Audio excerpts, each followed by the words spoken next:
Hiya! So in this video I'm going to show you how to do some core spinning. So if you watched my last video, I showed you the corridor wall that I was going to use as core. So that is now spun up. There's about 250 grams on there.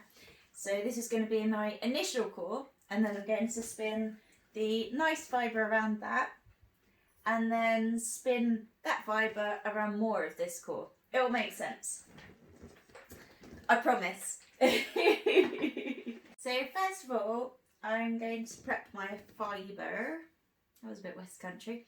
So if you remember, I've got a large bat and I tend to just strip it down into sections before starting spinning. You don't have to do it like that. Whatever works for you, really. And then I just line them up for myself to make it easier to just keep on spinning without having to faff about. If you've got a gradient bat, so it changes colour going across, I tend to split it down into each colour, and then split each colour then down into maybe 3 or 4, and then I line them up in order so I know which one to spin next, so that you've got a nice consistent colour change. So of course I've also got my locks that I'm going to incorporate into this, and they will also be placed next to me so that I don't forget to put them in this time. So there they are. If they don't have sort of fluffy ends, I tend to fluff them out a little bit so that they grasp the fibres a bit easier when you go to add them in. So I've got all that ready, and next I'm going to show more of a close-up of spinning. So here we go. So first of all, we make sure the drive band is on. So that's going to drive the bobbin. I've got a leader yarn going from the bobbin all the way along through the orifice and here. Sorry, this tiny dog is snoring.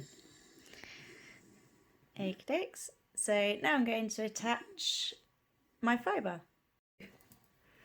So I've got the core through there, and I'll just put a little bit of the nice fibre, and then because I spun my core clockwise, I'm going to spin this anti-clockwise so that it doesn't get overspun and too lively. I did put quite a lot of spin into the core because otherwise it tends to... Oh, I didn't do that very well. I'm just going to go back over the bit where I didn't cover the core.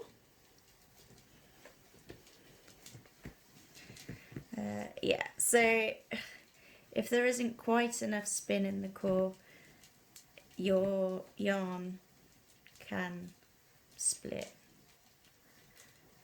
which isn't the end of the world because you can just rejoin it, but it is a bit of a faff. So hopefully you're able to see what I'm doing.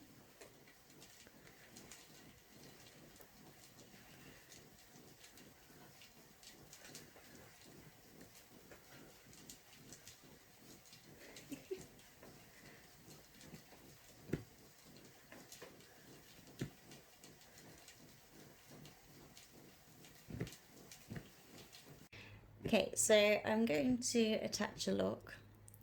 So you grab your lock, and I just pin mine against the core like that, and I break off my fibre, and I just spread out the fibres a bit. I pin the lock against the core like that, and then whoops, allow the core to wrap round, and I'm just gonna trap the core, the lock again.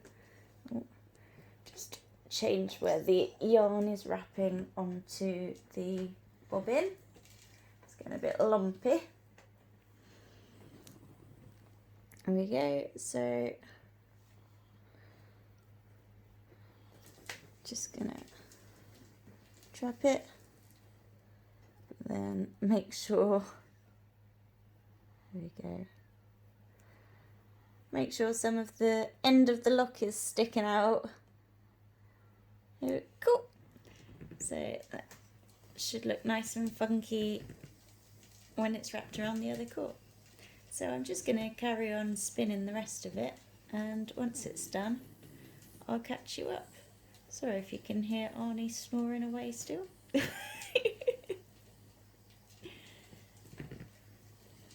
So I've spun up my fibre, and now I'm going to spin it around the core.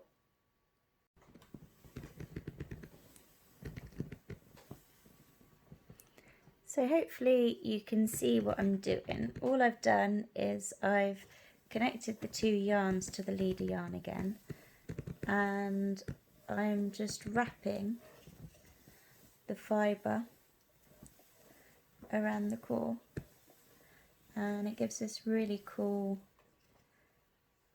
effect. Just try to prevent the tail from getting completely trapped from the lock. There we go. So it sort of does the work for you as it goes round. Let's try and get, there we go. So it's gorgeously textured, and I'm just going to keep going until I run out of yarn, and I'll show you the finished yarn.